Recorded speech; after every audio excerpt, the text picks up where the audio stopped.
Часова пляцоўка каля абласной бібліятэкі імя Леніна ператварылася ў інтэрактыўны літаратурны падворак. Маладзёжныя лакацыі, тэматычныя выставачныя праекты, бібліятэчны бульвар і кніжны кірмаш. Усім гэтым здзіўляў фестываль «Чытай Гомель». Тэма гэтага года – 80-годдзе перамогі ў Вялікай айчыннай вайне. Усе раёны паўднёва-ўсходняга рэгіёна падрыхтавалі спецпраекты, у якіх чырвонай ніткай праходзіць трагічная тэма вайны і пераможны май.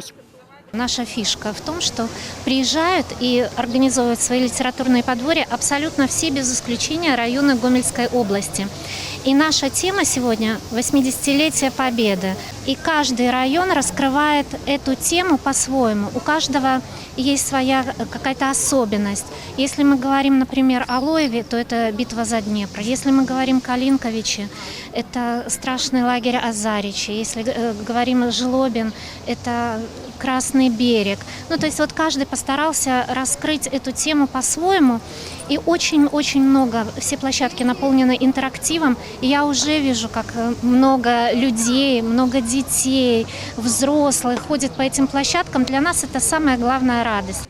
Гомельская раённая бібліятэка показала палёты начных ведьмаў. Гэта знакаміты жаночы авіяцыйны полк, сфарміраваны ў 1941 годзе. У ім служылі дзяўчаты-студэнткі, кожная з якіх здзейсніла каля 1000 вылетаў. Юныя лётчыцы самастойна падвешвалі пад самалёты бомбы і грузы, агульная вага якіх часам перавышала 300 кілаграмаў, і скідвалі іх на фашыстаў. Девочки были от 17 до 22 лет, которые, значит, они летали на практически деревянных самолетах, как кукурузниках, и сбрасывали бомбы на немцев. Их прозвали немцы «Ночные ведьмы», потому что когда они подлетали, они глушили моторы, и их мотор создавал шум, как от метлы. И немцы их прозвали «Ночными ведьмами». Таксама гостей фестывалю запросили на майстар-класс по вырабе бутаньерки и у школу шифровальщика. Принять удел у квесте про перамогу и литературном марафоне. Усе засталіся задоволенными. Наколькі я ведаю, гамельчане выбираюць якасную книгу.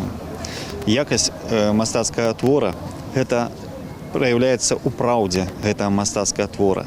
Наколькі яна гістарычна абгрунтаваная, наколькі яна кранае канкрэтнага чытача.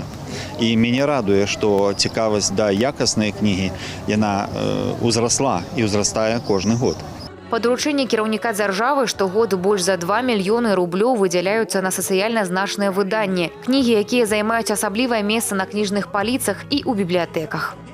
Я думаю, не только Гомель, но и Беларусь является одной из самых читающих стран. Подтверждение тому сухие цифры.